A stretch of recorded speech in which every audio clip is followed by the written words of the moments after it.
అందరికీ praise the lord. ప్రభు అయిన యేసుక్రీస్తు నామమున మీకు అందరికీ శుభాలు తెలియజేస్తున్నాను. ఈరోజు వాగ్దానము ప్రకటన 2వ అధ్యాయము 28వ వచనము. మరియు అతనికి వేకువ చుక్కను ఇచ్చెదను. ఆమెన్.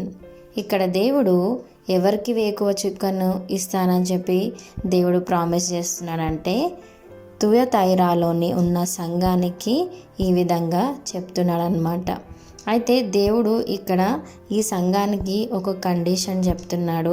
అదే రీతిగా ఆ సంఘానికే కాకుండా ఈరోజు మనతో కూడా ఒక మాటలు మాట్లాడుతున్నాడు. ఏంటంటే అదే అధ్యాయము 25వ వచనం నుంచి 29వ వచనం వరకు మనం ఒకసారి చదువుకుంటే, దేవుడు వచ్చేంత వరకంట ఆయన మనకి ఏదైతే పరిశుద్ధాత్మని ఇచ్చాడో దాన్ని గట్టిగా పట్టుకొని ఉండాలంట.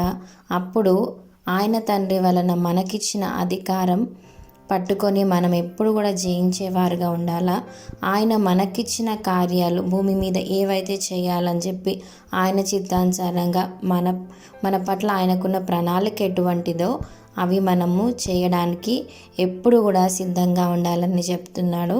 అదే రీతిగా ఆయన జనులు ఎలాగుండాలంట అంటే ఇనుప దండముతో మనకిచ్చిన బాధ్యతలను మనము ఆ విధంగా ఏలమని ఇక్కడ దేవుడు చెప్తున్నాడు. అదేవిధంగా కుమ్మరి వాని పాత్రల వలె పగులగొట్టబడుదురు. ఎవరు?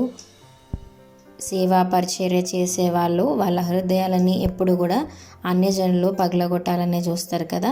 కానీ దేవుడు అదే వాగ్దానం ఇస్తున్నాడు. ఏంటంటే ఇవన్నీ మనం ఎన్ని శ్రమలు పడ్డా కూడా దేవుడు ఆఖరి రోజున మనము ఎప్పుడైతే ఎత్తబడతామో అప్పుడు ఆఖరి రోజున దేవుడు మనకి ఒక మంచి షీల్డ్, ఒక మంచి బహుమానాన్ని ఇవ్వబోతున్నాడు. ఏంటంటే మనల్ని ఒక వేకువ చుక్కలాగా మనల్ని ప్రకాశించేలాగా మనము ఆయన సింహాసనం ఎదుట కూర్చుండేబెట్టేలాగా దేవుడు అటువంటి గొప్ప ఆధిక్యతని ధన్యతని దేవుడు మనకి ఇవ్వబోతున్నాడు.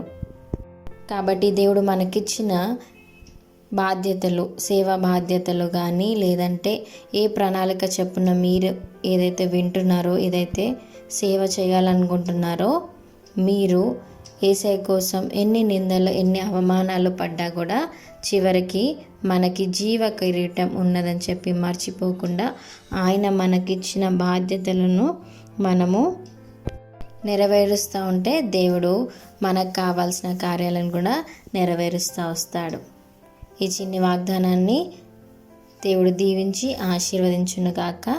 ఆమెన్. Thank you. ఎవరికైనా ప్రేయర్ రిక్వెస్ట్ ఉంటే దయచేసి కామెంట్స్లో మెన్షన్ చేయండి. Thank you. God bless you.